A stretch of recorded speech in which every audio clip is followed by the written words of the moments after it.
കാരണം എന്തായിരിക്കും? ടാർഗറ്റ് ചെയ്യുന്നതെന്ന് പറഞ്ഞാൽ വളരെ സിമ്പിളാണല്ലോ. കേരളമാണ് വാസ്തവത്തിൽ ഇന്ന് അഖിലേന്ത്യാ തലത്തിൽ എന്താ പറയുക, ഹിന്ദുത്വ ഫാഷിസത്തോടും നിയോ ലിബറൽ പോളിസികളോടും ഒക്കെ ഒരു കൗണ്ടർ പെർസ്പെക്റ്റീവ് വെക്കുന്നത് അതെ. കേരളം മാത്രമാണ്. ഉം. വാസ്തവത്തിൽ ഈ ടെലിവിഷൻ ചർച്ചകൾ തന്നെ ഒരർത്ഥത്തിൽ നേരം പോക്കല്ലേ. അതെ. ഇപ്പം എൻ്റെ ഒരു സുഹൃത്ത് ചാനൽ ചർച്ചയെക്കുറിച്ച് പറഞ്ഞത് ഈ ആണുങ്ങളുടെ സീരിയലാണ്. പെണ്ണുങ്ങൾ സീരിയൽ കാണും, ആണുങ്ങൾ ചാനൽ ചർച്ച കാണും, രണ്ടും ഒന്ന് തന്നെയാന്നാ. അത് വാസ്തവത്തിൽ രണ്ടും ശരിയാ. കിട്ടുന്നത് ഒരേ സാധനം. ഉണ്ടാക്കണ എഫക്റ്റ് ഒന്ന് തന്നെയാ. സ്വാഗതം മാഷ്. എഴുത്തിലും സിനിമയിലും പാട്ടിലുമൊക്കെ വലിയ മാറ്റങ്ങൾ നടന്നുകൊണ്ടിരിക്കുന്ന ഒരു കാലമാണ്. നിലവിലെ കേരളത്തിലെ സാമൂഹിക സാംസ്കാരിക മേഖലയിലെ ഈ സവിശേഷതകളെ കുറിച്ചുള്ള മാഷിന്റെ നിരീക്ഷണങ്ങൾ ഒന്ന് പങ്കുവയ്ക്കാമോ? കഴിഞ്ഞൊരു കാൽനൂറ്റാണ്ടിനിടയിൽ കേരളീയ ജീവിതം ഏതാണ്ട് ഉടനീളം മാറി. അതുവരെ കേരളീയ ജീവിതത്തെ നിയന്ത്രിച്ചിരുന്ന അടിസ്ഥാന ആശയങ്ങളൊക്കെ വലിയ തോതിൽ മാറി. എഴുത്തിൻ്റെ രീതികൾ മാറി, സംഗീതത്തിൻ്റെ സ്വഭാവം മാറി, എല്ലാ മേഖലകളിലും ജീവിത ബന്ധങ്ങളുടെ രീതി മാറി, വിദ്യാഭ്യാസത്തിൻ്റെ സ്വഭാവം മാറി. അതെല്ലാം ഗുണകരമാണോ ദോഷകരമാണോ എന്നൊന്നും നമുക്ക് വിലയിരുത്താറായിട്ടില്ല. പക്ഷെ മാറ്റം ഉണ്ടായി എന്നുള്ളത് നിശ്ചയമായിട്ടും ഉറപ്പുള്ള കാര്യമാണ്. പ്രത്യക്ഷത്തിൽ രണ്ട് മാറ്റങ്ങളാണ് എനിക്ക് അനുഭവവേദ്യമായത്. പ്രത്യേകിച്ചും യൂണിവേഴ്സിറ്റിയിലെ അധ്യാപകനൊക്കെ ആയിട്ട് പ്രവർത്തിക്കുന്ന സമയത്ത് എനിക്ക് തോന്നിയ രണ്ട് കാര്യങ്ങൾ. ഒന്ന്, കാര്യങ്ങൾക്ക് കുറെ കൂടി തുറസ്സും സ്വാതന്ത്ര്യവും വന്നു എന്നുള്ളതാണ്. മനുഷ്യബന്ധങ്ങൾ, മനുഷ്യർ ലോകമായിട്ട് ഇടപെടുന്ന രീതി, പഴയ പിടിവാശികളൊക്കെ കുറേ അയയുകയും മനുഷ്യർ ഇപ്പോൾ വസ്ത്രധാരണം, ഭക്ഷണം, പെരുമാറ്റം, സൗഹൃദം, ഇതിലൊക്കെ തുറസ്സുകൾ വന്നു എന്നുള്ളതാണ് പ്രകടമായി കാണുന്ന ഒരു മാറ്റം. അതെല്ലാ മേഖലയിലും വന്നിട്ടുണ്ട്. ഇപ്പോൾ ജെൻഡർ ഡിഫറൻസിനെയൊക്കെ മായ്ച്ചു കളയുന്ന മട്ടിലുള്ള പെരുമാറ്റമൊക്കെ കഴിഞ്ഞൊരു 10 കൊല്ലത്തിനിടയിൽ സ്വാഭാവികമായി വസ്ത്രധാരണത്തിൽ ഒരുപാട് മാറ്റം വന്നു. അങ്ങനെ കുടുംബ ബന്ധങ്ങൾക്ക് ഉള്ളിലും ഒക്കെ കുറേ മാറ്റം വന്നു. അപ്പോൾ അതൊരു പോസിറ്റീവായ കാര്യമായിട്ട് എനിക്ക് തോന്നുന്നു. മറുഭാഗത്ത് സംഭവിച്ചൊരു കാര്യം, ഒരു ഫ്രാഗ്മെൻറ്റേഷൻ ഓഫ് എന്താ പറയുക, സോഷ്യൽ ലൈഫ് എന്നോ അണ്ടർസ്റ്റാൻഡിംഗ് എന്നൊക്കെ വിളിക്കാവുന്ന മട്ടിൽ എല്ലാം ചെതറിപ്പോകുന്ന ഒരു സ്ഥിതി വളരെ ശക്തമായിട്ടുണ്ട്. പ്രത്യേകിച്ച് ഞാനത് ഈ പഠിപ്പിക്കുന്നു എന്നുള്ള നിലയിൽ കൂടിയാണ് പറയണത്. കാരണം ഒരു വിഷയത്തെ സൂക്ഷ്മമായിട്ട് പിന്തുടർന്ന് ചെന്ന് അതിനാവശ്യമുള്ള അത്രയും ശ്രദ്ധ കൊടുത്തൊരു കാര്യത്തിൽ മനസ്സർപ്പിക്കാനുള്ള സന്നദ്ധത വളരെ കുറഞ്ഞിരിക്കുന്നു. 5 മിനിറ്റ് കൊണ്ടോ 10 മിനിറ്റ് കൊണ്ടോ കാണാവുന്നതും മനസ്സിലാക്കാവുന്നതായ കാര്യങ്ങൾ മതി എന്നൊരു യുക്തി വന്നിരിക്കുന്നു. ആ യുക്തിയുടെ ഒരു അപകടം എന്ന് വെച്ചാൽ പൊതുസമൂഹത്തിൽ ഒരാഴക്കുറവ് വരും. എല്ലാ വിഷയങ്ങളും നിങ്ങൾക്ക് 5 മിനിറ്റിലേക്ക് സംഗ്രഹിക്കാൻ പറ്റില്ല. അപ്പം അങ്ങനെയുള്ള വിഷയങ്ങൾ മതി എന്നൊരു സൊസൈറ്റി തീരുമാനിച്ചാൽ ആ സൊസൈറ്റി ഒരു ഉള്ള സമൂഹമാവും. അത്തരത്തിലുള്ള ഒരു ഹോളോനെസ് പതുക്കെ ഇവോൾവ് ചെയ്ത് വരുന്നത് മറുഭാഗത്ത് കാണുന്നുണ്ട്. അപ്പോൾ ഒരു ഭാഗത്ത് സ്വാതന്ത്ര്യബോധമാണ്, മറുഭാഗത്തൊരു കാമ്പില്ലായ്മയാണ്. ഇത് രണ്ടും തമ്മിലുള്ള ഒരു കലരൽ സംഭവിക്കുന്നുണ്ട്. അതേസമയം തന്നെ ഇതിൻ്റെയൊക്കെ മറുപുറത്ത് ഒരു സിവിയറായിട്ടുള്ളൊരു വലതുപക്ഷവൽക്കരണവും ഉണ്ട്. ആചാരങ്ങൾ, ഇപ്പോൾ മതം എന്ന് പറയുന്നത് ഒരു 90% ഇപ്പോൾ ആചാരമായി കഴിഞ്ഞിട്ടുണ്ട്, അല്ലാതെ അതിൻ്റെ മറ്റനുഭവ മൂല്യങ്ങളില്ല. അപ്പം അതുകൊണ്ട് നമുക്ക് ഒരൊറ്റ ദിശയിലാണ് ഈ മാറ്റങ്ങൾ നീങ്ങുന്നതെന്ന് പറയാൻ പറ്റില്ല. പല ദിശകളുണ്ട്. അതിൽ ഓരോന്നിനെയും പ്രത്യേകമായിട്ട് പരിഗണിച്ചുകൊണ്ടേ നമുക്ക് ഒരു അഭിപ്രായം പറയാൻ പറ്റും. പൊതുവായിട്ട് ഇന്ന ദിശയിൽ മാറുന്നു എന്ന് പറയുന്നത് അത്ര ശരിയാണ്. ഇപ്പം നമ്മളിങ്ങനെ മാറുന്ന ഒരു സൊസൈറ്റി റിഗ്രസീവ് ആവുമെന്ന് പ്രതീക്ഷിക്കില്ലല്ലോ. പക്ഷേ ഈ മാറ്റമൊക്കെ ഉണ്ടായ സമൂഹം ഒരു 25 കൊല്ലത്തേക്കാൾ കൂടുതൽ ആചാരപരമാണ്, കമ്മ്യൂണലാണ്, റിച്വലിസ്റ്റിക് ആണ്. അപ്പൊ ഇത് രണ്ടും തമ്മിൽ എങ്ങനെ ചേരുന്നു എന്നുള്ള ചോദ്യമൊക്കെ അവിടെ അവശേഷിക്കുന്നുണ്ട്. ഇതിലൊരു സാമൂഹിക പ്രസ്ഥാനങ്ങളുടെ പങ്ക് അല്ലെങ്കിൽ ഒരു ഇടപെടൽ എങ്ങനെയാണെന്ന് തോന്നുന്നു? സാമൂഹിക പ്രസ്ഥാനങ്ങൾ എന്ന് പറഞ്ഞാൽ ഇപ്പം രാഷ്ട്രീയ പാർട്ടികളാണ് ഏറ്റവും പ്രധാനമായിട്ടുള്ളത്. രാഷ്ട്രീയ പാർട്ടികളെ സംബന്ധിച്ച് എനിക്ക് തോന്നുന്നൊരു കാര്യം, ഈ ഒരു ബേസിക് ലെവലിലൊരു സോഷ്യൽ ചേഞ്ച് മെറ്റീരിയൽ തലത്തിൽ സംഭവിക്കുന്നുണ്ട്. ഇപ്പോൾ പശ്ചാത്തല സൗകര്യം വികസിക്കുന്നുണ്ട്, റോഡുകൾ ഉണ്ടാവുന്നുണ്ട്, ആശുപത്രി, സ്കൂളുകൾ, അങ്ങനെയുള്ള അടിസ്ഥാന കാര്യങ്ങളിൽ വലിയ മാറ്റം ഉണ്ടാകുന്നുണ്ട്. അല്ലെങ്കിൽ ക്ഷേമ പദ്ധതികളൊക്കെ കാര്യക്ഷമമായിട്ട് നടക്കുന്നുണ്ട്. അങ്ങനെ നോക്കിയാൽ വളരെ പോസിറ്റീവാണ്. പക്ഷെ ഈ മാറ്റത്തിനനുസൃതമായിട്ടുള്ള ഒരു അവബോധ മാറ്റം ഉണ്ടാവുന്നുണ്ടോ എന്ന് ചോദിച്ചാൽ ഇല്ല. സോഷ്യൽ ബിഹേവിയറിൽ വരുന്നില്ല, സോഷ്യൽ കോൺഷ്യസ്നെസ്സിൽ വരുന്നില്ല. ഇപ്പം നമ്മൾ ഈ പറഞ്ഞ ഇത്രയും വികാസം നേടിയ ഒരു ഒരു ഇത്രയും ഭൗതിക വളർച്ചയുള്ള ഒരു സമൂഹം ഏത് തരത്തിലുള്ള ജീവിതബോധം വെച്ച് പുലർത്തണം? ഇപ്പൊ വളരെ സിമ്പിളായിട്ട് പറയാം. ഇപ്പൊ നമ്മൾ കേരളത്തെ ഇപ്പോൾ IMR 5 ഇൻഫന്റ് മോർട്ടാലിറ്റി റേറ്റ് 5, അമേരിക്കയിൽ 5.6 ആണ്. അവരുടെ പെർ ക്യാപിറ്റ 92,000 മറ്റാണ്, നമ്മുടെ 3,500 അങ്ങനെ നോക്കുമ്പോൾ നമ്മൾ അവരെക്കാൾ മുകളിലാണ് എന്ന് പറയാം. പല സൂചകങ്ങളിലും വേണമെങ്കിൽ കിട്ടും. പക്ഷേ കേരളത്തിൽ എന്താണ് സ്ത്രീകളുടെ സാമൂഹ്യ ജീവിതം? എത്ര സാമൂഹ്യ സുരക്ഷിതത്വം ഉണ്ട്? എത്ര സ്പേസ് ഉണ്ട്? തൊഴിലെടുക്കുന്ന സ്ത്രീക്ക് തൻ്റെ തൊഴിലിൽ നിന്ന് കിട്ടുന്ന വരുമാനം ഉപയോഗിക്കാൻ എത്ര സ്വാതന്ത്ര്യമുണ്ട്? അപ്പം അങ്ങനെ നോക്കുന്ന സമയത്ത് ഈ ഭൗതിക വളർച്ചകളൊക്കെ ഒരു ഭാഗത്തുണ്ടാകുമ്പോഴും റിഗ്രസീവായ ഫാമിലിയൽ സ്ട്രക്ചേഴ്സ്, പാട്രിയാർക്കി, ഇതെല്ലാം മറുഭാഗത്ത് തുടരുകയാണ് ചെയ്യണത്. അപ്പോൾ ഈ കോൺഫ്ലിക്റ്റ് പ്രധാനപ്പെട്ട ഒരു കാര്യമാണ്. ഈ കോൺഫ്ലിക്റ്റ് അഡ്രസ്സ് ചെയ്തില്ലെങ്കിൽ എന്ത് പറ്റുമെന്ന് വെച്ചാൽ മാറ്റങ്ങളൊക്കെ ഇൻസ്ട്രുമെൻ്റലായി നിൽക്കുകയും കോൺഷ്യസ്നെസ്സിൻ്റെ ലെവലിൽ ലോകം പഴയതൊന്നു പോലും പറഞ്ഞുകൂടാ, പഴയതിനേക്കാൾ യാഥാസ്ഥിതികത്വം പലയിടത്തും ഉണ്ട്. ഇപ്പോൾ ആചാരലോകം, ഇപ്പോൾ മതം എന്ന് പറയുന്നത് നമ്മളെ സംബന്ധിച്ചൊരു ഘട്ടം വരെ ഒരു സോഷ്യൽ എൻഗേജ്മെൻറ്റും സോഷ്യൽ വാല്യൂ ഒക്കെ ആയിരുന്നു. ഇപ്പോൾ കൂടുതൽ റിച്വലായി. ഇപ്പോൾ കുംഭമേള ഒരു 25 കൊല്ലം മുമ്പ് കേരളത്തിൽ ഉണ്ടാവില്ലല്ലോ, ഇപ്പോൾ കുംഭമേളയായി. അങ്ങനെ ഏത് ഭ്രാന്തും നടക്കുന്ന ഒരു സമൂഹമായി.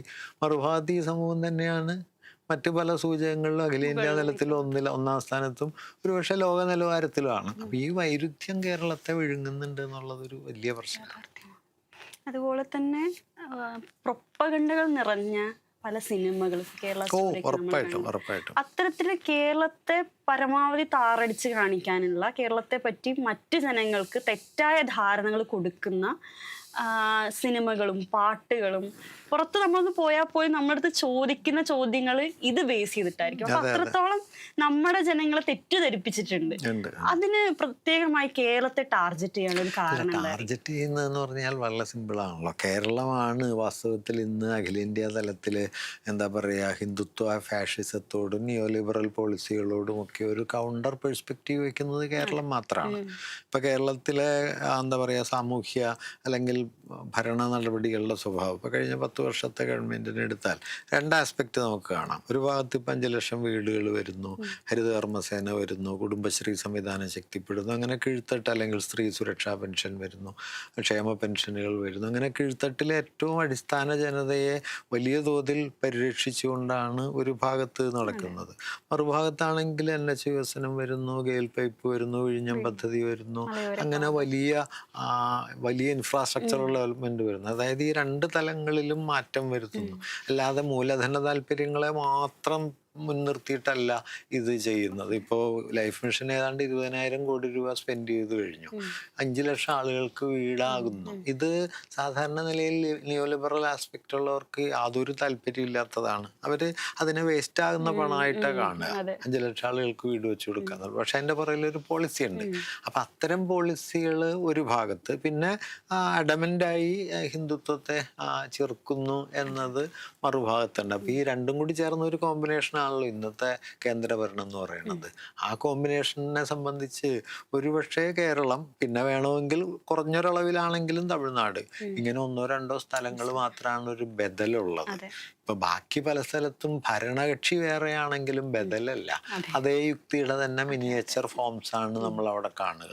ഭരണകക്ഷി വേറെ ആയിരിക്കും, ചിലപ്പോൾ മൃദു സ്വഭാവം മാത്രമേ ഉണ്ടാവുള്ളൂ. അല്ലാതെ ഒരു ബലിഷ്ഠമായ ഒരു കൗണ്ടർ. കേരളം എന്ന് പറയുന്നത് എന്താണെന്നറിയോ?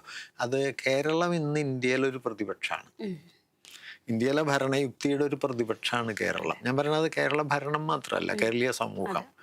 ഇപ്പം മതമൈത്രി നിലനിർത്തുന്നതായാലും അല്ലെങ്കിൽ സാമൂഹ്യ വളർച്ചയുടെ തലത്തിലായാലും ഒക്കെ കേരളം എന്ന് പറയുന്നത് സ്വയമേവ ഒരു പ്രതിപക്ഷമാണ്. അല്ലാതെ ഭരണത്തിൻ്റെ തലത്തിൽ മാത്രമല്ല, അത് സോഷ്യൽ ഓർഡറിൽ. ഇപ്പോൾ എന്താ പറയുക, കഴിഞ്ഞ ദിവസം ഒരു ഇത് കാണുകയുണ്ടായില്ല, ഒരു ബസ്സിന് തീ പിടിച്ചിട്ട് ഒരു വിത്തിൻ 5 മിനിറ്റ്സ് 10-15 പേര് ഫയർ എക്സ്റ്റിംഗ്വിഷറായി വന്ന് ആ പ്രശ്നം അവരുടെ വണ്ടിയിൽ എടുത്തിട്ട് വരുന്നു, കടയിൽ നിന്ന് എടുത്തിട്ട് വരുന്നു, 5 മിനിറ്റ് കൊണ്ട് ഈ സാധനം അവസാനിപ്പിക്കുന്നു. ഇപ്പൊ കേരളത്തിന് പുറത്തൊരു സ്ഥലത്താണെങ്കിൽ ഒരു ഫയർ എക്സ്റ്റിംഗ്വിഷർ എങ്ങനെയാണ് വർക്ക് ചെയ്യിക്കുകയെന്ന് ഉണ്ടാവണമെന്നില്ല. ഉണ്ടായാൽ തന്നെ ഇതുകൊണ്ട് എന്താ ചെയ്യേണ്ടതെന്ന് അറിയണ ആരും ഉണ്ടാവില്ല. വിത്തിൻ 3 or 4 മിനിറ്റ്സ് ആ പ്രോബ്ലം സെറ്റിൽ ചെയ്തു. ഇത് കേരളം നേടിയ ഒരു വലിയ ഒരു വളർച്ചയുടെ അടയാളമാണ്. അപ്പൊ അതൊന്നും വാസ്തവത്തിൽ ഈ ഹിന്ദുത്വ യുക്തിക്കോ നിയോ ലിബറൽ താല്പര്യങ്ങൾക്കോ നിരക്കുന്നതല്ല. അതുകൊണ്ട് അവരിതിനെ താറടിക്കാനുള്ള ഒരു പിന്നെ അവരെന്ത് ശ്രമിച്ചിട്ടും ഫലിക്കുന്നുമില്ല. അതുകൊണ്ടല്ലോ ഇപ്പൊ കഴിഞ്ഞ ലോക്സഭാ തെരഞ്ഞെടുപ്പിൽ BJPക്ക് 19% വോട്ടുണ്ട്. ഇവിടെ പഞ്ചായത്തിൽ ഇത് ആയപ്പോ അത് 15% കുറഞ്ഞു. 14.6-7 മറ്റോ ആയിരിക്കുന്നു. ദാറ്റ് മീൻസ് അവരുടെ എല്ലാ ശ്രമങ്ങൾക്ക് ശേഷം അവർ വിജയിക്കുന്നൊന്നുമില്ല. അപ്പൊ അതൊക്കെ ഉണ്ടാക്കുന്ന അലോസരങ്ങൾ. അല്ലാതെ ഇപ്പൊ കേരള സ്റ്റോറിയിൽ പറയുന്ന എന്തെങ്കിലും കേരളത്തിന്റെ യാഥാർത്ഥ്യമാണ്. ഇപ്പൊ ഞാനീ പറഞ്ഞ പാട്രിയാർക്കിയുടെ ചില അംശങ്ങൾ ഇവിടെ ഉണ്ട്, കാസ്റ്റിസത്തിന്റെ ചില അണ്ടർ കറൻസ് ഉണ്ട്, ഇതെല്ലാം നമുക്ക് പറയാം. അല്ലാതെ വ്യൂ ഒഴിക്കാനായിട്ട് ആളുകളുടെ മുമ്പിൽ കുത്തിക്കയറ്റുന്നു എന്നൊക്കെ പറഞ്ഞാൽ ഇങ്ങനെയൊന്നും ഇല്ലല്ലോ, ഒന്നുമില്ല. അതെല്ലാം തീർത്തും അസംബന്ധമാണ്. ഇപ്പൊ ജാതി പോലും ഇന്നർ ലെവലിൽ വർക്ക് ചെയ്യുന്നു എന്നല്ലാതെ പ്രത്യക്ഷമായൊരു ജാതി മർദ്ദനം നമുക്ക് കേരളത്തിൽ നിന്ന് കാണില്ല. നോർത്ത് ഇന്ത്യയിൽ കാണുന്ന ഇവൻ തമിഴ്നാട്ടിലുള്ളത് പോലും അപ്പൊ ആളുകൾക്ക് വഴി നടക്കാൻ പറ്റാതെ മതിൽ കെട്ടിത്തിരിക്കുന്നത് ഇപ്പോഴും അവിടെ ഉണ്ട്. കേരളത്തിൽ ഇപ്പൊ നിങ്ങൾക്ക് അങ്ങനെ ഒന്നും ആലോചിക്കാൻ പറ്റില്ലല്ലോ. ഏതെങ്കിലും ഒരു വഴി ജാതിയുടെ പേരിൽ കെട്ടിത്തിരിക്കുക എന്നുള്ളത് കേരളത്തിൽ ഒരാളെ ആലോചിക്കുക പോലും ഇല്ല, ചെയ്യില്ല എന്നല്ല, ആലോചിക്കാൻ പോലും പറ്റില്ല. അപ്പൊ ഇത് തകർക്കുക എന്നുള്ളത് അവരുടെ ഒരു ലാർജർ അജണ്ടയാണ്. അത് കേരളത്തിലെ ആളുകൾ അങ്ങനെ വിശ്വസിക്കുന്നൊന്നുമില്ല. പക്ഷെ കേരളത്തിന് പുറത്ത് അതിന് ഫലമുണ്ട്, ഇമ്പാക്റ്റ് ഉണ്ട്. ഇത് വസ്തുതയാണെന്ന് കരുതുന്നത് ധാരാളം പേർ കേരളത്തിന് പുറത്തുണ്ട്. കഴിഞ്ഞൊരു 10 വർഷത്തെ ഒരു മാറ്റം എടുത്താൽ ഒരു അഭൂതപൂർവമായിട്ടുള്ള മാറ്റമാണ് വിദ്യാഭ്യാസ മേഖലയിലായിക്കോട്ടെ ആരോഗ്യ മേഖലയിലായിക്കോട്ടെ ഒക്കെ ഉണ്ടായിട്ടുള്ളത്. ആ ഒരു മാറ്റത്തെ, ഒരു ഓൾറൗണ്ട് ആ ഒരു ഡെവലപ്മെന്റിനെ, ഒരു ഗ്രോത്തിനെ എങ്ങനെ നോക്കിക്കാണും? ഞാനിപ്പോൾ കുറച്ചു മുമ്പ് പറഞ്ഞൊരു കാര്യം അതാണ്. കേരളത്തിൽ കഴിഞ്ഞ 10 വർഷം ഉണ്ടായ വളർച്ചയുടെ ഏറ്റവും പ്രധാനപ്പെട്ട ഒരു ആസ്പെക്റ്റായിട്ട് എനിക്ക് തോന്നുന്നത് അതിനൊരു ഹോളിസ്റ്റിക് വിഷൻ ഉണ്ട്, ഒരു സമഗ്ര സ്വഭാവമുണ്ട്. ഇപ്പൊ സാധാരണ വികസനം എന്ന് പറയുമ്പോൾ ലിബറൽ സൂചികയിൽ മാത്രമാണ്. സൂചികയിൽ മാത്രം എന്ന് പറയുമ്പോൾ ഇപ്പൊ പശ്ചാത്തല സൗകര്യ വികസനം എല്ലാവരും അതിനെ അപ്രീഷിയേറ്റ് ചെയ്യും. നല്ല റോഡുകൾ ഉണ്ടായി, അല്ലെങ്കിൽ പൈപ്പ് ലൈൻ വന്നു, വിഴിഞ്ഞം പദ്ധതി വന്നു. അതിന്റെ ഒരു ഇതെന്ന് പറഞ്ഞു കഴിഞ്ഞാൽ സ്വഭാവം എന്ന് പറഞ്ഞാൽ അതൊരു വൻകിട വികസനമാണ്. അതൊരു കോടിക്കണക്കിന് റുപ്യ, ആയിരക്കണക്കിന് കോടി റുപ്യ ചെലവാക്കിക്കൊണ്ട് ഓരോ പദ്ധതികൾ നടപ്പാക്കിയെടുക്കുകയാണ്. അത് അനിവാര്യവുമാണ് ഒരു സമൂഹത്തിന്റെ വളർച്ചയിൽ, അത് അനിവാര്യമാണ്. അതേസമയം കേരളത്തിലുണ്ടായൊരു മറുപുറം എന്താന്ന് പറഞ്ഞു കഴിഞ്ഞാൽ 62 ലക്ഷം പേർക്ക് ക്ഷേമ പെൻഷൻ ഉണ്ട്, 30 ലക്ഷത്തിലധികം സ്ത്രീകൾക്ക് സ്ത്രീ സുരക്ഷാ പെൻഷൻ ഉണ്ട്. ഇപ്പൊ ഏതാണ്ട് 1 കോടി ആളുകൾ കേരളത്തില് പലതരത്തിലുള്ള ക്ഷേമ പെൻഷനുകൾ ലഭിക്കുന്നവരാണ്. ഒരു വീട്ടിൽ തന്നെ 2-3 പെൻഷനുകൾ കിട്ടാവുന്ന സ്ഥിതി പോലും ഇപ്പോ ഉണ്ട്. അപ്പൊ അത് ഒരു എന്താ പറയാ, ഈ വൻകിട വികസനത്തിന്റെ ഒരു വൻകിട യുക്തിക്ക് മറുപുറമാണ് അത്. 5 ലക്ഷം വീടുകൾ പൂർത്തിയായിരിക്കുന്നു, 20,000 കോടി രൂപയോളം സ്പെൻഡ് ചെയ്യപ്പെട്ടിരിക്കുന്നു എന്നത് എനിക്ക് തോന്നുന്നില്ല. എൻ്റെ അറിവിൽ ഞാൻ കുറച്ച് അന്വേഷിച്ച് നോക്കി, ലോകത്തെവിടെയെങ്കിലും അത്രയും ബൃഹത്തായ ഒരു സൗജന്യ ഭവന പദ്ധതി ഉണ്ടായിട്ടില്ല. ലോകത്തെവിടെ ഉണ്ടായിട്ടില്ല. 5000 വീടുണ്ടാവും, അല്ലെങ്കിൽ 50,000 വീടുണ്ടാവും. 5 ലക്ഷം വീടുകൾ എന്ന് പറയുന്നത്, അല്ലെങ്കിൽ ഇപ്പൊ കേരളത്തിന്റെ അതിദാരിദ്ര്യ നിർമ്മാർജ്ജനം 0.565% ആയിരുന്നല്ലോ നമ്മുടെ അതിദാരിദ്ര്യം. നാഷണൽ ആവറേജ് 11-12% ഉത്തർപ്രദേശിലൊക്കെ ആണെങ്കിൽ 30-35 ഒക്കെ ഉണ്ട്. സ്വാഭാവികമായിട്ട് വേണമെങ്കിൽ 5.5% നമുക്ക് നെഗ്ലക്ട് ചെയ്യാവുന്നതേ ഉള്ളൂ. അതൊരു ഇല്ലാത്തൊരു കാര്യമാണ്. പക്ഷെ 60,000 ആളുകളെ കണ്ടെത്തി അവർക്ക് സപ്പോർട്ടിങ് മെക്കാനിസം കൊടുത്ത് ആയിരിക്കുമല്ലോ. ഇപ്പൊ ഇത്തവണ 40 കൊല്ലമായിട്ട് കടൽ കയറുന്ന സ്ഥലമാണ് ചെല്ലാനം പഞ്ചായത്ത്. അത് ടെട്രോപാഡിട്ട് ആ പ്രശ്നം മുഴുവൻ പരിഹരിച്ചെങ്കിലും അവിടെ തോറ്റുകയാണ് ചെയ്തത്. അപ്പൊ ഞാൻ പറഞ്ഞെന്താന്ന് വെച്ച് കഴിഞ്ഞാൽ, അങ്ങനെ ഏറ്റവും അടിസ്ഥാന തലത്തിലുള്ള മനുഷ്യരുടെ ആവശ്യങ്ങളെ ഒരു ഭാഗത്തും, ഏറ്റവും പ്രധാനപ്പെട്ട പശ്ചാത്തല സൗകര്യ വികാസം മറുഭാഗത്തും, ഇത് രണ്ടും ചേരുന്ന ഒരു വിഷയം. അതിന്റെ ഭാഗമായിട്ടാണ് ഇപ്പൊ ആശുപത്രി നോക്കിയാൽ പ്രൈമറി ഹെൽത്ത് സെന്റർ നന്നായിട്ടുണ്ട്, അല്ലെങ്കിൽ നമ്മുടെ താലൂക്ക് ആശുപത്രികൾ നന്നായിട്ടുണ്ട് എന്നുള്ളത് പോലെ ഇന്ത്യയിലെ ആദ്യത്തെ അവയവ മാറ്റവെക്കൽ ആശുപത്രി 600 കോടിക്ക് മുകളിലാണ് കേരളത്തിൽ വരുന്നത്. അത് ഇന്ത്യയിൽ ഒന്നേ ഉള്ളൂ, പിന്നെ ചൈനയിലേ ഉള്ളത്. അപ്പൊ അങ്ങനെ വൻ പദ്ധതികൾ ഒരു ഭാഗത്ത് വരുന്നുണ്ട്. ഏറ്റവും കീഴ്ത്തട്ടിലെ റോഡുകളും പാലങ്ങളും ആശുപത്രികളും സ്കൂൾ കെട്ടിടങ്ങളും പെൻഷനും ഒക്കെ ആയിട്ട് 2 തലങ്ങളും ഉണ്ട്. അപ്പൊ ഈ 2 അറ്റങ്ങളും ഒരുപോലെ പരിഗണിക്കപ്പെട്ടു എന്നുള്ളത് ഒരുപക്ഷെ കഴിഞ്ഞ 10 വർഷത്തെ വികസന പ്രക്രിയയുടെ വളരെ പ്രധാനപ്പെട്ട ഒരു ആസ്പെക്റ്റ് ആയിട്ടാണ് ഞാൻ കാണുന്നത്. പിന്നെ ഒരു കാര്യം, നമ്മുടെ സോഷ്യൽ ഹാർമണിക്ക് കാര്യമായ കോട്ടമൊന്നും ഉണ്ടായില്ല. ഇപ്പൊ ഈ പറഞ്ഞ കോലാഹലങ്ങളൊക്കെ ഉണ്ടെങ്കിലും എന്തെങ്കിലും ഒരു കമ്മ്യൂണൽ ഇഷ്യൂ ഉണ്ടാകുന്നില്ല, സോഷ്യൽ കോൺഫ്ലിക്റ്റ് ഉണ്ടാകുന്നില്ല.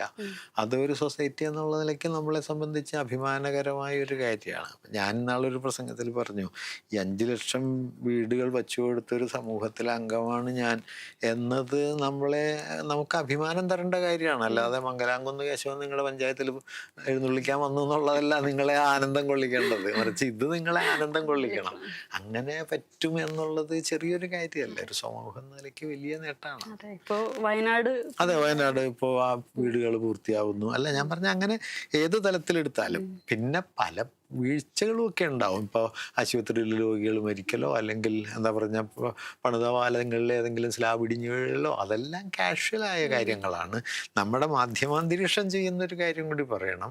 ഈ സാമൂഹ്യ വളർച്ചയുടെ പ്രതലങ്ങളെ മുഴുവൻ മറച്ചു വെച്ചിട്ട് വലതുപക്ഷത്തിന് വേണ്ടി മാത്രം പണിയെടുക്കുന്ന ഒരു നിലയിലേക്ക് മാധ്യമങ്ങൾ മാറി എന്നുള്ളതാണ് ഈ കഴിഞ്ഞ അത് ജനങ്ങളെ എത്രത്തോളം സ്വാധീനിച്ചിട്ടുണ്ടെന്ന് തോന്നുന്നു. സ്വാധീനിക്കുന്ന 100% എന്നൊന്നും പറയുന്നില്ല, ബട്ട് സ്വാധീനിക്കുന്നുണ്ട്.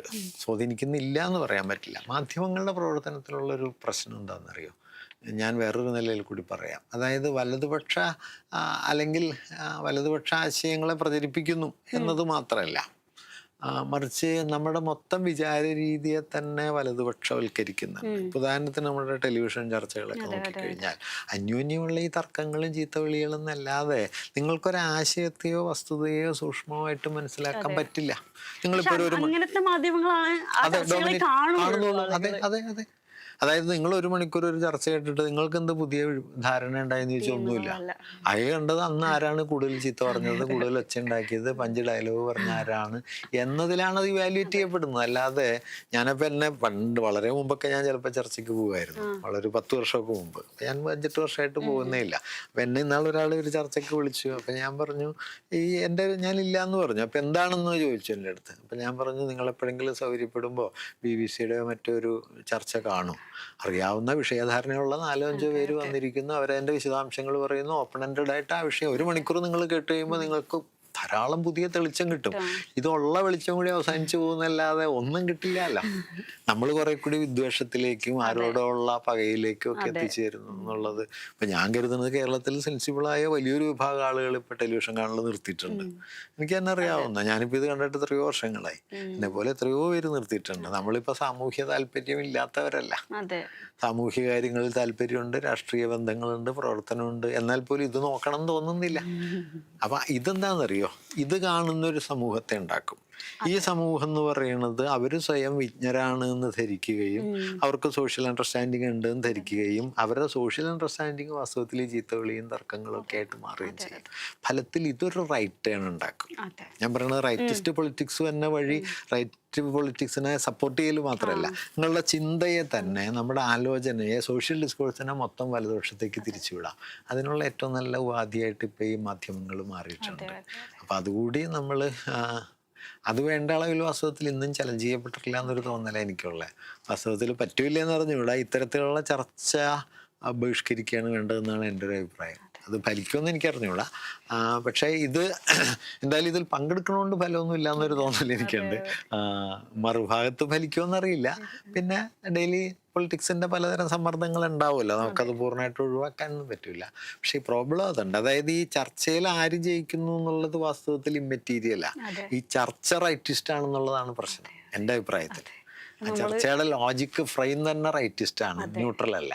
അതുകൊണ്ട് നിങ്ങൾ ചർച്ചയിൽ ജയിച്ചാലും ആത്യന്തികമായിട്ട് ജയിക്കുന്നത് റൈറ്റിസ്റ്റ് യുക്തിയാണ്. അത് നമ്മൾ കാര്യഗൗരവത്തോടെ കാണണം. അത് മൊത്തം മാധ്യമാന്തരീക്ഷത്തിൽ ഇപ്പോൾ ഉണ്ട്, രീതിയായി മാറി. അതായത് എല്ലാറ്റിനെയും ഞാനും ചില സമയത്ത് പറയാറുണ്ട്. ഈ പണ്ട് ഹെവർമാസ് ഒക്കെ പറയും ഈ അറിവിൻ്റെ 3 പ്രതലങ്ങൾ എന്ന് പറഞ്ഞിട്ട് പുള്ളി ഇൻഫർമേഷൻ, ഇന്റർപ്രിട്ടേഷൻ ആൻഡ് ക്രിട്ടീക്ക് എന്ന് പറയും. വിവരം, വ്യാഖ്യാനം, വിമർശം എന്ന് പറഞ്ഞു. ഈ 3 പ്രതലങ്ങളായിട്ട് ഇത് വന്നം എന്ന് പറയും. ഇപ്പോൾ വാസ്തവത്തിൽ നമ്മുടെ മാധ്യമങ്ങളിൽ നോക്കിയാൽ വിവരം കുറച്ചൊക്കെ വരും എല്ലാ ദിവസവും. വ്യാഖ്യാനവും വിമർശനവും ഒന്നുമില്ല. പിന്നെ ഉള്ളത് കുറേ വിവാദങ്ങൾ ഉണ്ടാവും, പിന്നെ കുറേ നേരം പോക്കുകൾ ഉണ്ടാവും. ഈ നേരം വാസ്തവത്തിൽ ഈ ടെലിവിഷൻ ചർച്ചകൾ തന്നെ ഒരർത്ഥത്തിൽ നേരം പോക്കല്ലേ. ഇപ്പൊ എൻ്റെ ഒരു സുഹൃത്ത് ചാനൽ ചർച്ചയെ കുറിച്ച് പറഞ്ഞത് ഈ ആണുങ്ങളുടെ സീരിയലാണ്. പെണ്ണുങ്ങൾ സീരിയൽ കാണും, ആണുങ്ങൾ ചാനൽ ചർച്ച കാണും, രണ്ടും ഒന്ന് തന്നെയാന്നാ. അത് വാസ്തവത്തിൽ ഉണ്ടാക്കണ എഫക്റ്റ് ഒന്ന് തന്നെയാ. ആണുങ്ങളുടെ സീരിയലാണെന്നാണ് പറഞ്ഞത്. അപ്പൊ അത് നന്നായിട്ട് എനിക്ക് തോന്നി. ഞാൻ 2 സ്ഥലത്ത് പറഞ്ഞു, ഇതിങ്ങനെയൊക്കെ പറയുമ്പോ ചാനലുകാർക്ക് ഇഷ്ടാവില്ല, എന്നാലും ഇതിൽ അങ്ങനെ ഒരു വസ്തുതയുണ്ട്. ഞാൻ പറഞ്ഞ ഒരു തരത്തിലുള്ള പൊള്ളത്തരം അതിലുണ്ട്, ഭയങ്കരമായിട്ടുണ്ട്. പക്ഷെ ഇതിനൊക്കെയാണ് റേറ്റിംഗ് ഉള്ളതെന്ന് അവര് പറയുന്നു. അവരെ ഇപ്പൊ പേഴ്സണലായിട്ട് കുറ്റപ്പെടുത്തിയിട്ട് കാര്യമില്ല. പക്ഷെ ഇതാണ് റേറ്റിംഗ് ഉള്ളത്. TRP TRP കൂടുന്നു, അപ്പൊ അഡ്വർടൈസ്മെന്റ്സ് കൂടുന്നു. അപ്പൊ ഒരാളോട് ചോദിച്ചു, പേര് ഞാൻ പറയുന്നില്ല, എന്തിനാണ് ഇങ്ങനെയുള്ള ആളുകളെ വിളിക്കുന്നത്? അപ്പൊ പറഞ്ഞു അവർക്കാണ് ഭയങ്കര റേറ്റിംഗ് എന്ന് പറയുന്നു. അതനുസരിച്ചാണ് അവർക്ക് പൈസ. അതെ അതെ അതെ അതെ അതെ. അതായത് ഞാനിപ്പോ ഏറ്റവും അവസാനം പങ്കെടുത്ത ചർച്ച ശബരിമല പ്രശ്നത്തിലാണ്. അപ്പൊ ആ ചർച്ചയിൽ ഞാൻ പോകുമ്പോൾ കേരളത്തിലെ മുതിർന്ന 1-2 പേര് ആ ചർച്ചയിലുണ്ട്. അപ്പൊ അന്ന് സുപ്രീം കോടതി ജഡ്ജിമെന്റ് വന്നിട്ട് 2 ആഴ്ചയായിട്ടുണ്ടാവുള്ളൂ. അപ്പൊ അതില് ഒരു ഡിസന്റ് നോട്ട് എഴുതിയ ഒരു ജസ്റ്റിസ് ഉണ്ട്, ഇന്ദു മൽഹോത്ര എന്ന് പറഞ്ഞിട്ട്. ബാക്കി 4 പേരാണ് ഇതിന് അനുകൂലമായിട്ട് എഴുതിയത്, ഒരാൾ ഡിസന്റ് എഴുതുകയാണ്. ആ ഡിസന്റ് ജഡ്ജ്മെന്റ് വായിച്ചാൽ ലീഗലി അവരതിനെ സ്ഥാപിക്കാൻ ശ്രമിക്കുന്നുണ്ട്, എന്തുകൊണ്ട് പാടില്ല എന്നുള്ളത്. ശരിയോ തെറ്റൊന്നുമല്ല, ലീഗലായ വളരെ പ്രൊഫൗണ്ടായ കുറെ ആർഗ്യുമെന്റ്സ് അവർ വെച്ചിട്ടുണ്ട്. അപ്പൊ ഈ ചർച്ചയ്ക്ക് വരുന്നവര് അത് നോക്കുന്നതാണല്ലോ നമ്മൾ പ്രതീക്ഷിക്കുന്നത്. ഒറ്റ ആള് നോക്കിയിട്ടില്ല. ഇതിനെ എതിർക്കുന്ന ഞാനല്ലാതെ ഈ ചർച്ചയ്ക്ക് അവരുടെ വാദത്തെ പോലും അവർക്കും നോക്കിയിട്ടില്ല. എന്നിട്ട് എന്തൊക്കെയോ ഇരുന്ന് പറയുന്നു. എന്നിട്ട് ഇവര് പറയുന്ന ഈ അസംബന്ധങ്ങൾക്ക് നമ്മൾ മറുപടി പറയണം. അപ്പൊ ലീഗൽ സൈഡ് പറഞ്ഞാൽ ചിലപ്പോൾ നമ്മൾ അനുകൂലിക്കേണ്ടി വരും. അല്ലെങ്കിൽ ആ ലീഗലായ ഒരു പോയിന്റ് ഉണ്ടല്ലോ അതിനകത്ത്, അവരത് ഞാൻ അതിന്റെ ഒരു സമ്മറി വായിച്ചിരുന്നു. അപ്പൊ ഞാൻ സമ്മറി വായിച്ചെന്നാ വെച്ചാൽ ഈ ചർച്ചയിൽ ആരെങ്കിലും പറഞ്ഞാൽ നമുക്ക് അതിനോട് പ്രതികരിക്കേണ്ടി വരുമല്ലോ എന്നുള്ളതുകൊണ്ട് ഞാൻ വായിച്ചതാ. ഇത് കണ്ടിട്ടുമില്ല, ഇത് വായിച്ചിട്ടുമില്ല, ഒന്നുമില്ല. ചർച്ച എന്ന് പറഞ്ഞാൽ എന്താ വെച്ചാൽ അപ്പൊ വായി തോന്നുന്ന എന്തെങ്കിലുമൊക്കെ വിളിച്ചു പറയാ. അത് മൊത്തത്തിൽ എന്താണെന്നറിയോ, നമ്മുടെ സോഷ്യൽ ഡിസ്കോഴ്സിന്റെ സ്റ്റാൻഡേർഡ് താണു പോകും. ഇപ്പൊ നിങ്ങൾ ചായക്കടയിൽ നിന്ന് തർക്കിക്കുന്നതിൽ തെറ്റൊന്നുമില്ല. അന്യോന്യം കവലയിൽ നിന്ന് സംസാരിക്കുന്നതോ തർക്കിക്കുന്നതോ തെറ്റല്ല. പക്ഷെ അതാണ് നമ്മുടെ സോഷ്യൽ ഡിസ്കോഴ്സിന്റെ ആകമാനമുള്ള ക്യാരക്ടർ എന്ന് പറഞ്ഞാൽ ആ സമൂഹത്തിന് നല്ലതല്ല. അങ്ങനെ ചർച്ച ചെയ്യാവുന്ന ചില വിഷയം ഉണ്ടാവും, അങ്ങനെ ചർച്ച ചെയ്യാൻ പറ്റാത്ത വിഷയങ്ങളുണ്ട്. അപ്പൊ കേരളത്തിലെ വലതുപക്ഷവൽക്കരണത്തിന്റെ ഏറ്റവും പ്രധാനപ്പെട്ട ഒരു അടയാളമായിട്ട് എനിക്ക് തോന്നുന്ന ഒരു കാര്യം ഞാൻ പറയാം, അത് ആന്റി ഇന്റലക്ച്വലിസമാണ്. ബൗദ്ധികമായി സൂക്ഷ്മമായിട്ട് ആലോചിക്കുകയോ ആശയങ്ങൾ പറയുകയോ ചെയ്താൽ കേരളീയ സമൂഹം ഇപ്പൊ ജനറലി അതിനെ തള്ളിക്കളയും. ഒരു സാധനത്തെ അംഗീകരിക്കില്ല, അത് തട്ടിപ്പാണെന്നോ ജാർഗണാണെന്നോ അങ്ങനെ എന്തെങ്കിലുമൊക്കെ പറഞ്ഞിട്ട് തള്ളിക്കളയും. നോക്കൂ, എല്ലാവർക്കും ഒറ്റ കേൾവിക്ക് മനസ്സിലാവുന്ന മട്ടിൽ ലോകത്തെ എല്ലാ കാര്യവും പറയാൻ പറ്റൂല. ചിലത് അങ്ങനെ പറയാൻ പറ്റും, ചിലത് ഇടനിലയിൽ നിന്ന് പറയാൻ പറ്റും, ചിലത് വളരെ കോംപ്ലിക്കേറ്റഡ് ആയിരിക്കും. ആ കോംപ്ലിക്കേഷനായ വിഷയവും സമൂഹത്തെ മനസ്സിലാവണമല്ലോ.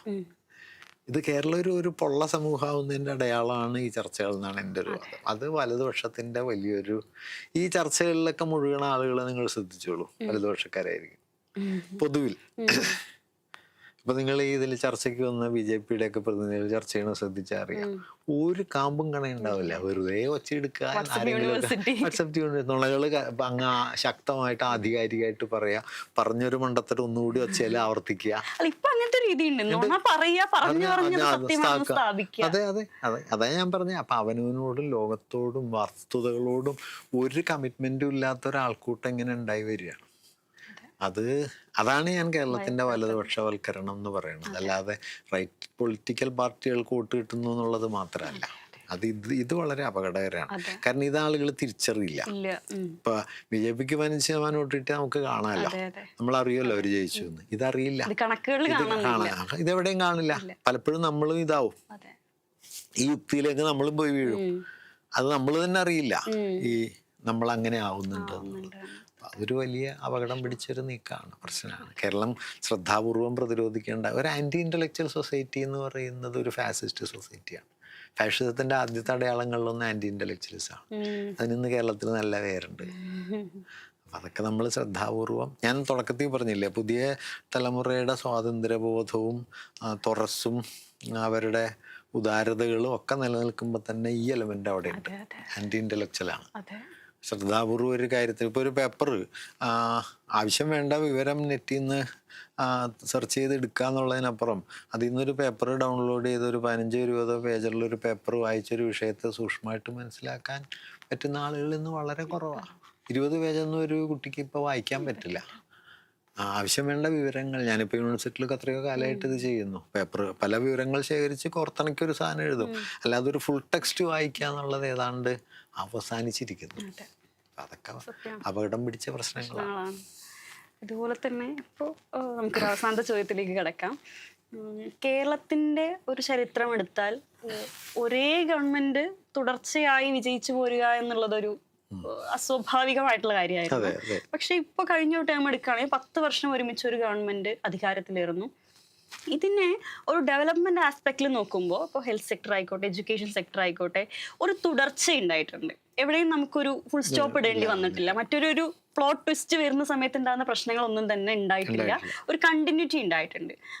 അത് ഏത് രീതിയിൽ കേരളത്തിലെ ജനങ്ങൾക്ക് അല്ലെങ്കിൽ ഇവിടുത്തെ ഒരു ഡെവലപ്മെന്റ് സെക്ടറിന് ഉപയോഗപ്രദമായിട്ടുണ്ടെന്ന് തോന്നുന്നു? തീർച്ചയായിട്ടും ഉപയോഗപ്രദമാണ്. അല്ലെങ്കിൽ ഇപ്പൊ ചോദ്യത്തിൽ പറഞ്ഞ പോലെ തന്നെ ഒരു 5 കൊല്ലം കഴിയുമ്പോൾ മുമ്പുണ്ടായിരുന്ന പദ്ധതികൾ പലതും നിലച്ചു പോകും, പെർസ്പെക്റ്റീവ് മാറും, പിന്നെ വേറെ എന്തെങ്കിലും കൊണ്ടുവരാൻ ശ്രമിക്കും, അത് പാതി വഴിയിലാവുമ്പോഴേക്കും അത് നിലച്ചു പോകും. അങ്ങനെ പലതരത്തിലുള്ള ഞാനിതിൽ പറയുന്ന ഒരു കാര്യമുണ്ട്. ആളുകൾ ഈ തുടർഭരണം എന്നൊക്കെ പറഞ്ഞ് ഒച്ചയുണ്ടാക്കുമല്ലോ.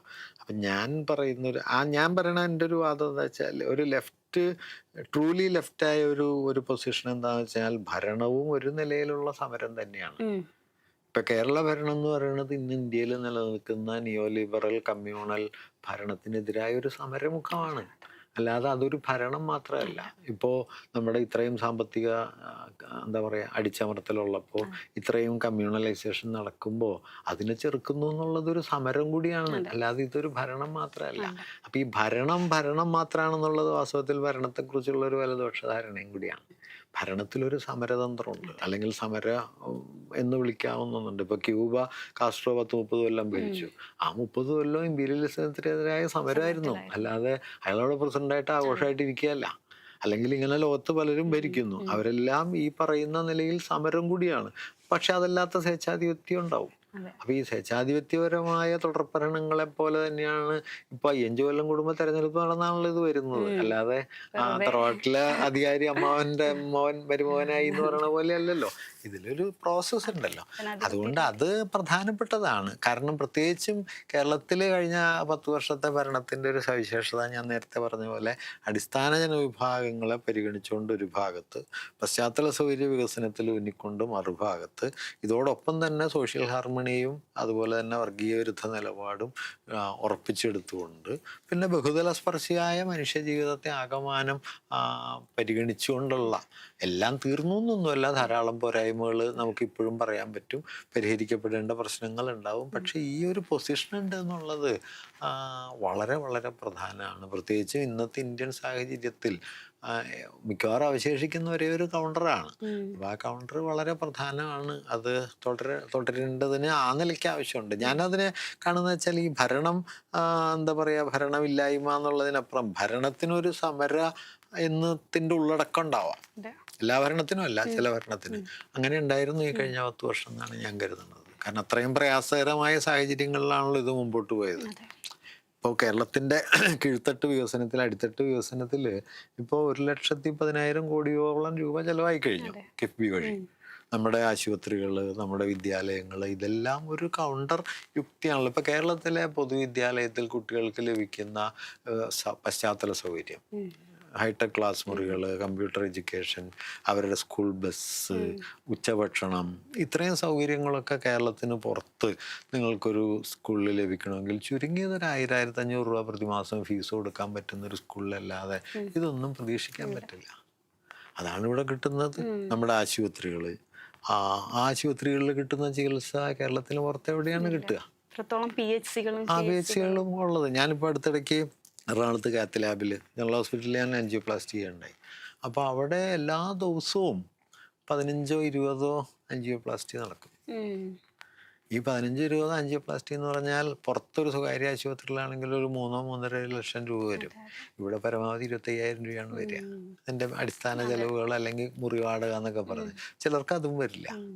അപ്പം ഇങ്ങനെ നടക്കാണല്ലോ. അത് കഴിഞ്ഞ 12 വർഷമായിട്ട് നടക്കാണ്. അപ്പം അതൊരു പൊതുസമൂഹത്തിന്, എൻ്റെ അടുത്ത് അവിടുത്തെ ഒരു ഹോസ്പിറ്റൽ സൂപ്രണ്ട് പറയുകയുണ്ടായി, എറണാകുളം ജില്ലയുടെ എക്കോണമിയെ സംരക്ഷിക്കുന്നതിൽ ഞങ്ങൾക്കൊരു വലിയ പങ്കുണ്ടെന്ന്. അത് വസ്തുതയാണ്. കാരണം അല്ലെങ്കിൽ അവിടെ വരുന്ന രോഗികളിൽ ഒരു 90% മറ്റാശുപത്രിയിൽ ചികിത്സയ്ക്ക് പോയാൽ അവരൊന്നുകിൽ ലോൺ എടുക്കേണ്ടി വരും, അല്ലെങ്കിൽ വീട് പണയം വെക്കേണ്ടി വരും. ഈ ക്രൈസിസ് നേരിടാതെ അവർ കടന്നു പോകുന്നുണ്ട്. അപ്പം അങ്ങനെ എത്രയോ വലിയ കാര്യങ്ങൾ, അതെല്ലാം വാസ്തവത്തിൽ കഴിഞ്ഞൊരു 10 വർഷത്തെ ഭരണത്തിൻ്റെ വലിയ നേട്ടങ്ങളായിട്ടാണ് എനിക്ക് തോന്നിയിട്ടുള്ളത്. അപ്പം അതാ ഞാൻ പറഞ്ഞത്, അതൊരു കൗണ്ടർ പൊസിഷനുമാണ്. അതിനകത്തൊരു സമരമുണ്ട്. അല്ലാതെ അതിനെ ഭരണം മാത്രമായിട്ടല്ല കാണേണ്ടത്. ഭരണത്തിനകത്തൊരു സമരം നിങ്ങൾക്ക് കൊണ്ടുവരാൻ പറ്റും. അതുകൂടിയുള്ളതായിരുന്നു കഴിഞ്ഞ 10 വർഷം എന്നുള്ളതാണ് അതിൻ്റെ ഒരു പ്രാധാന്യമായിട്ട് ഞാൻ കാണുന്നത്. ശരിക്കും മാഷ് കേട്ടിരിക്കുക എന്ന് പറയുന്നത് സന്തോഷമുള്ള കാര്യമാണ്. അതുപോലെ തന്നെ പൊളിറ്റിക്കലി ഒരു നോളജ് അക്വയർ ചെയ്യുന്നതിൻ്റെ കൂടി ഭാഗമാണെന്നാണ് ഞാൻ മനസ്സിലാക്കുന്നത്. മാഷ് നേരത്തെ ഹേബർമാസിനെ ഉദ്ധരിച്ച് പറഞ്ഞ പോലെ തന്നെ ഇൻഫർമേഷനും ഇൻ്റർപ്രിട്ടേഷനും എന്നാൽ അതിനെ കൃത്യമായി ക്രിട്ടിക്കലി നോക്കിക്കാണുന്ന, ഇപ്പം നേരത്തെ മാധ്യമങ്ങളുമായി ബന്ധപ്പെട്ട ചർച്ച തന്നെ അതിനൊരു ഉദാഹരണമാണ്. ഇത്രയും ടൈം ലിമിറ്റ് ഉണ്ടായിട്ടും മാഷ് ഇവിടെ വന്നതിലും ഞങ്ങളോട് സംവദിച്ചതിലും ഒരുപാട് സന്തോഷം.